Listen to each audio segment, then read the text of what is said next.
What's up, everyone, and welcome back to Coaching in the Shark Tank, where we dive deep into the minds of the men and women responsible for inspiring athletes and shaping the game. I'm your host, Coach Eddie, and this podcast is built for coaches, parents, and players who want to understand the full picture of athlete development beyond just drills and weekend results. This first season is titled Building the Player from Foundation to Future. It's not just about soccer. It's about what it takes to grow as a complete athlete. The mindset, environment, habits, culture, relationships, pathway, performance science, leadership, and the people who shape the journey. I started this podcast because as a young coach, one of the most impactful things for me has been talking with other coaches and getting a lot of their insight, right? Especially going to coaching courses and getting to sit in a room full of guys who have the same passion and interests as me and getting to learn a lot from them.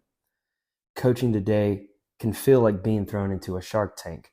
Pressure from parents, expectations from clubs, comparisons on social media, and players who are constantly evolving. But the shark tank's also where the growth happens. This podcast is about giving coaches and families clarity in the chaos, straight from the people doing the work every day. My background is coaching for the last 5 years. I started in the academy setting, working with players on foundational skills before moving into classic development. I also collaborate with other coaches in the club to help work with player pathways. During the summer, I run a fitness camp, and during the winter, I do speed and agility training. My philosophy is that with the right environment, consistent work, and long-term development mindset, we can build the best players possible to provide them with the opportunity to reach their full potential. This podcast is me opening the doors to what real development looks like, not highlight reels. This season is structured intentionally. Each guest will build on the last one, creating a complete picture of what it means to build a modern player. Go episode by episode and speak about what each role means. I have special guests coming in to talk about soccer academies, what the coaching looks like, what directing that looks like, as well as giving some insight on player pathway development and how players can move up from rec to academy into classic and finally into ECRL and ECNL, and what connecting early development to future pathways looks like. We're also going to dive into high school culture, social pressures, leadership, and how adolescence changes everything for these athletes.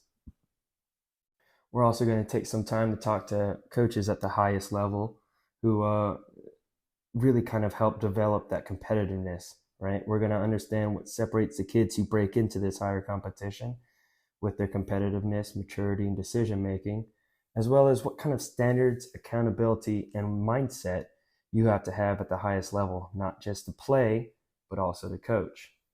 We're also going to break down what coaches are actually looking for, how to identify effort, intelligence, personality, and work rate when talent is equal. We're also going to break down the science of periodization and how to build a structure based on performance planning, training cycles, and avoiding burnout and reducing athlete injury rates. And then to wrap up this season, we're going to speak to 2 different directors and talk about how we can develop club culture, mentorship, and leadership within the soccer coaching community, as well as how to do big picture with identity and long-term vision.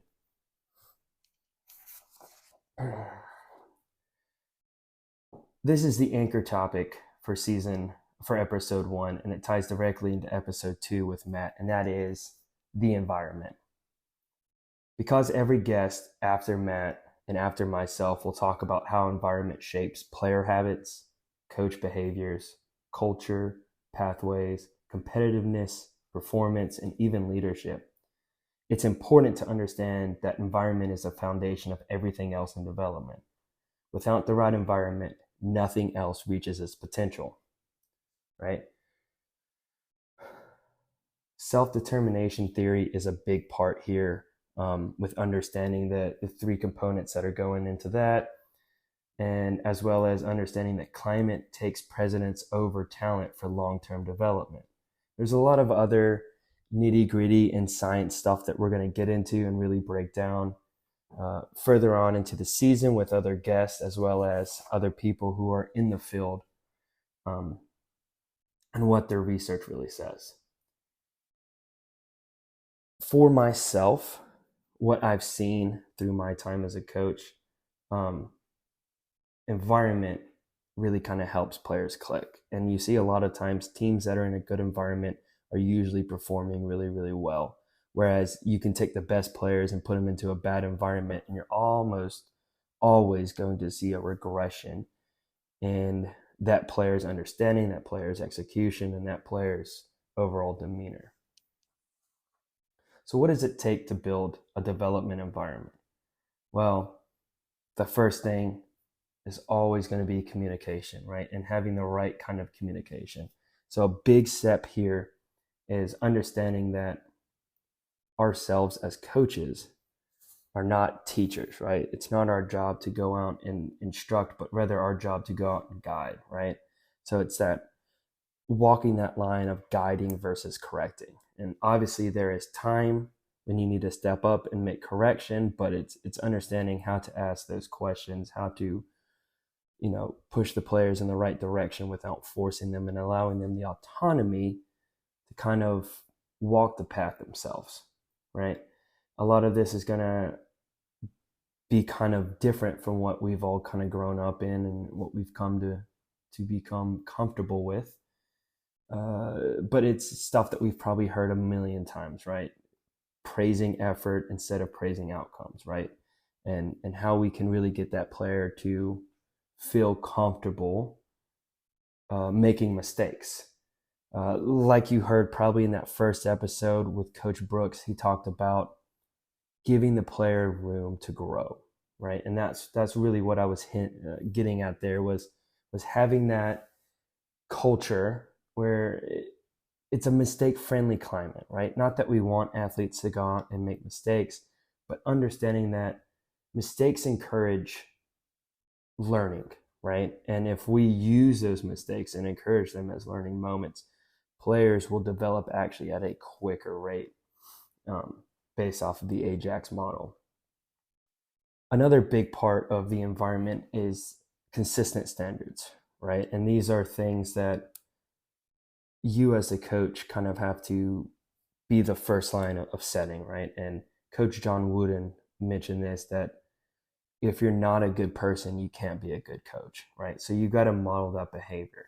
And what I've always found that works really well for me is during the preseason, I like to set those standards, right? I sit down and I have a talk and I show them, and I actually make a player contract now that they have to read over and sign, that they understand what I'm expecting of them behavior wise and effort wise, as well as what they can expect out of me, so that it's a two-way form of communication. But from day one, they're like, hey, yes, I've acknowledged the standard, and it's what I routinely refer back to throughout the season whenever I have an issue with standards. And I say, hey, remember, we talked about this on day one. You agreed to it. You said that you were going to do your best to abide by it. And it really kind of helps snuff out a lot of those problems, really just from the beginning. They don't come. And then with everybody having that same standard, it actually opens up the door even more for peer leadership, right? And so I always like to have, during my preseason parent and player briefing, I like to have them take time to start to think about who they want as their captain. And I don't pick captains. I allow the team that autonomy to select who is going to lead them. And I usually give them the first 2 weeks of the season to kind of figure that out. And then they put it to a vote. But this peer leadership kind of helps the team have a buy-in, right? So it's kind of giving that environment where everybody feels like they're part of it rather than just in it. And then, like I said, with the preseason briefing, I like to pull the parents in. And I set my standards with the parents, and I allow my parents to take the time to do the same with me, right? And address any concerns that they may have about the upcoming season or about my coaching philosophy, and really just ask any questions to help make them feel comfortable.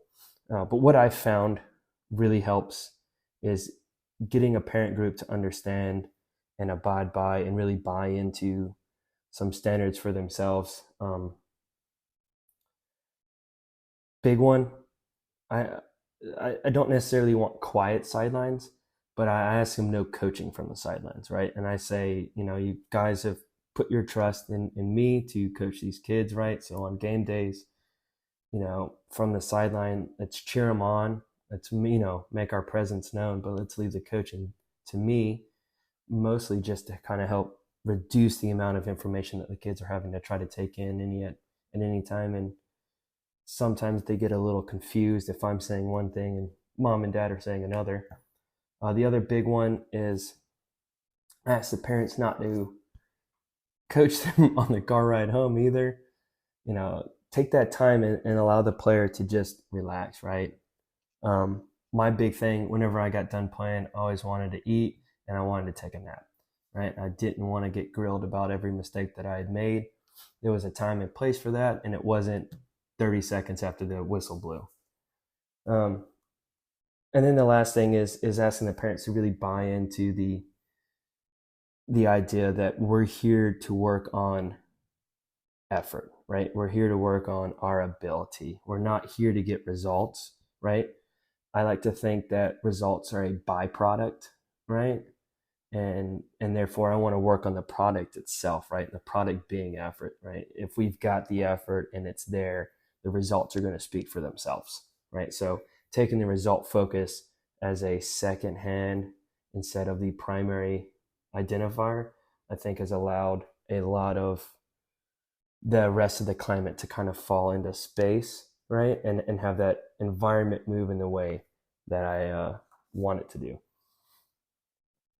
The last thing that I like to pull into when I'm building an environment with a team is a predictable structure, right? So my players understand the flow for training sessions, and this allows them to, as they're coming up to practice, they're excited because they know as soon as they get out the car, like, hey, we're going to have our warm up, we're going to have our training activity, we're going to move into, small sided games and full size scrimmages, depending on which day of the week it is and what the topic is, right? But they have that predictable nature, right? They understand what's going to be expected from them. They understand what the flow of the training session is going to be like and what they need to be doing for themselves. And this really, like I said, it's the last step, but it's still a very important step, as this kind of helps tie in the whole environment, right? And really give everybody that buy-in, right? And setting that standard and holding that standard that we like.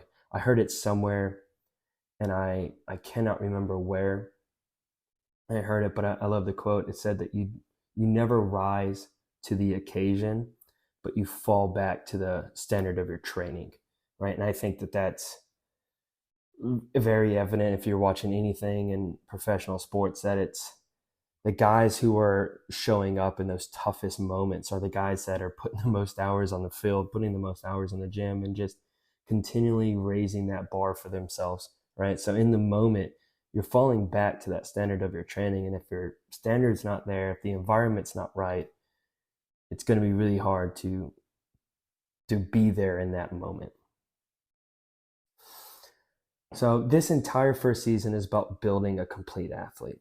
And the environment is a lens that explains everything that the rest of the guests are going to talk about.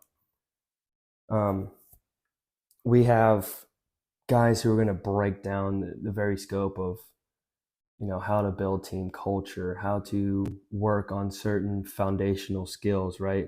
Understanding the tactical approach, as well as the physical and the psychosocial approaches of an athlete, right? Because there's those four pillars of the technical, tactical, physical, and psychosocial, and all of those need to be built around the athlete for the sport. But there's also the components of what I call total athlete wellness, which is, aside from their physical development, they also have to be developed intellectually, emotionally, mentally, socially, and like I said, environmentally. So all of these things are building into who that athlete is beyond just what sport they play.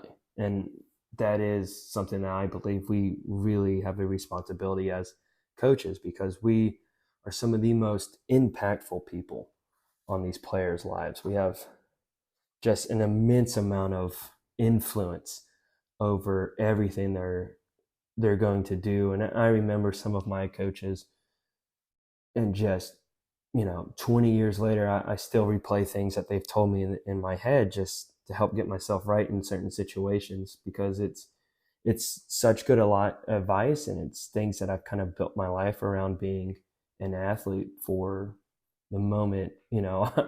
Since the moment that I could first walk, this was everything that I was doing. And so these guys had huge impacts. And now going forward, I think it's important to remember that every player we interact with, we don't know exactly what they're going to take away, right? So that's why it's always important to make sure that we're consistently modeling that behavior, because it's any moment at any time, these guys are looking up to us, these young men, these young women, and they're modeling things for the rest of their life and building who they're supposed to be. And it's our responsibility to make sure that we're showing them the best that we're capable of. And that starts really at any age. And episode 2 with Matt is going to talk about that environment, right? The academy environment, and the youngest levels that we've got going in, and how he aligns his environment with his philosophy, and how this is able to help show an academy that is able to be put into practice on a club-wide level, that is able to actually develop young players into CDL and into Classic and into ECRL and ECNL level of soccer playing. This season isn't random interviews. It's a full blueprint on how players are built. And so I'm really excited for being able to jump in and launch Coaching in the Shark Tank for young coaches like myself, who are just hungry to get something more, and to keep growing and keep getting better and keep building the environment. So this was episode 1 of season 1, Building the Player from Foundation to Future. If you're a coach, parent, or player trying to understand development on a deeper level, hit the follow, share the podcast, and join me next time as we sit down with Coach Matt, the Academy Director of the Jazz Hammerheads. We're building players one environment, one habit, and one conversation at a time. I'm your host, Coach Eddie. Thanks for listening.